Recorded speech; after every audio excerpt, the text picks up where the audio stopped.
बाप्पा मागे इकडे गणपती बाप्पा मोरया.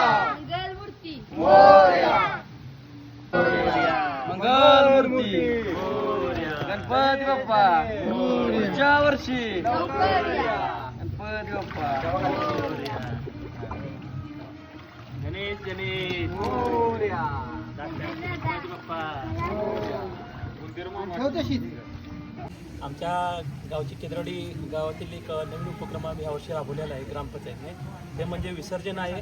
ते आम्ही यावर्षी गावामध्ये असे स्वच्छ पाणी आणि कायली वगैरे ठेवलेलं आहे.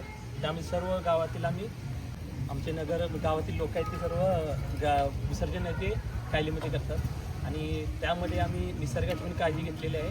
दुसरी गोष्ट म्हणजे आम्ही जे परंपरा आहे आपली गणपती विसर्जनाची ती पण पूर्णपणे केलेली आहे. त्यामुळे ग्रामपंचायतचा आम्ही धन्यवाद मानतो की असं त्यांनी उपक्रम नाही नेऊ नये असं आयोजित करावं.